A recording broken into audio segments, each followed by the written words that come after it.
After these things Jesus went away to the other side of the Sea of Galilee, which is also called the Sea of Tiberias. A great multitude followed him because they saw his signs which he did on those who were sick. Jesus went up into the mountain, and he sat there with his disciples. Now the Passover, the feast of the Jews, was at hand. Jesus therefore, lifting up his eyes and seeing that a great multitude was coming to him, said to Philip, "Where are we to buy bread that these may eat?" This he said to test him, for he himself knew what he would do. Philip answered him, 200 denarii worth of bread is not sufficient for them, that every one of them may receive a little. One of his disciples, Andrew, Simon Peter's brother, said to him, "There is a boy here who has 5 barley loaves and 2 fish, but what are these among so many?" Jesus said, "Have the people sit down." Now there was much grass in that place. So the men sat down, in number about 5,000. Jesus took the loaves, and having given thanks, he distributed to the disciples, and the disciples to those who were sitting down. Likewise also of the fish, as much as they desired. When they were filled, he said to his disciples, "Gather up the broken pieces which are left over, that nothing be lost." So they gathered them up, and filled 12 baskets with broken pieces from the 5 barley loaves, which were left over by those who had eaten.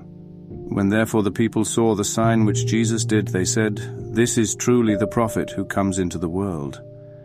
Jesus therefore, perceiving that they were about to come and take him by force to make him king, withdrew again to the mountain by himself. When evening came, his disciples went down to the sea, and they entered into the boat and were going over the sea to Capernaum. It was now dark, and Jesus had not come to them. The sea was tossed by a great wind blowing. When therefore they had rowed about 25 or 30 stadia, they saw Jesus walking on the sea and drawing near to the boat, and they were afraid. But he said to them, "It is I, don't be afraid." They were willing therefore to receive him into the boat. Immediately the boat was at the land where they were going. On the next day the multitude that stood on the other side of the sea saw that there was no other boat there, except the one in which his disciples had embarked, and that Jesus hadn't entered with his disciples into the boat, but his disciples had gone away alone.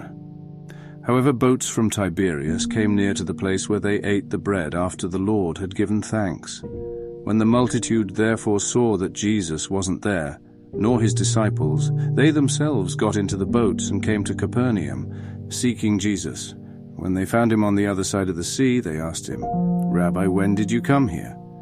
Jesus answered them, "Most certainly I tell you, you seek me, not because you saw signs, but because you ate of the loaves and were filled. Don't work for the food which perishes, but for the food which remains to eternal life, which the Son of Man will give to you. For God the Father has sealed him." They said therefore to him, "What must we do, that we may work the works of God?" Jesus answered them, "This is the work of God, that you believe in him whom he has sent." They said therefore to him, "What then do you do for a sign, that we may see and believe you? What work do you do?" "Our fathers ate the manna in the wilderness, as it is written, he gave them bread out of heaven to eat." Jesus therefore said to them, "Most certainly I tell you, it wasn't Moses who gave you the bread out of heaven, but my Father gives you the true bread out of heaven. For the bread of God is that which comes down out of heaven, and gives life to the world." They said therefore to him, "Lord, always give us this bread." Jesus said to them, "I am the bread of life. He who comes to me will not be hungry, and he who believes in me will never be thirsty. But I told you that you have seen me, and yet you don't believe. All those who the Father gives me will come to me. Him who comes to me I will in no way throw out, for I have come down from heaven, not to do my own will, but the will of him who sent me. This is the will of my Father who sent me, that of all he has given to me I should lose nothing, but should raise him up at the last day. This is the will of the one who sent me, that everyone who sees the Son and believes in him should have eternal life, and I will raise him up at the last day." The Jews therefore murmured concerning him, because he said, "I am the bread which came down out of heaven." They said, "Isn't this Jesus, the son of Joseph, whose father and mother we know? How then does he say, 'I have come down out of heaven'?" Therefore Jesus answered them, "Don't murmur among yourselves. No one can come to me unless the Father who sent me draws him, and I will raise him up in the last day. It is written in the prophets, they will all be taught by God. Therefore everyone who hears from the Father and has learned comes to me. Not that anyone has seen the Father except he who is from God, he has seen the Father. Most certainly, I tell you, he who believes in me has eternal life. I am the bread of life. Your fathers ate the manna in the wilderness, and they died. This is the bread which comes down out of heaven, that anyone may eat of it and not die. I am the living bread which came down out of heaven. If anyone eats of this bread, he will live forever. Yes, the bread which I will give for the life of the world is my flesh. The Jews therefore contended with one another, saying, How can this man give us his flesh to eat?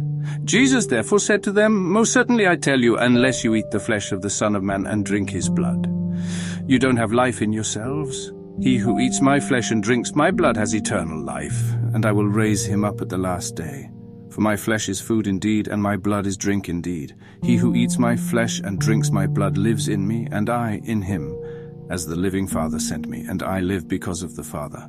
So he who feeds on me, he will also live because of me. This is the bread which came down out of heaven, not as our fathers ate the manna and died. He who eats this bread will live forever. He said these things in the synagogue as he taught in Capernaum. Therefore many of his disciples, when they heard this, said, This is a hard saying, who can listen to it? But Jesus, knowing in himself that his disciples murmured at this, said to them, Does this cause you to stumble? Then what if you would see the Son of Man ascending to where he was before? It is the Spirit who gives life. The flesh profits nothing. The words that I speak to you are spirit and are life. But there are some of you who don't believe.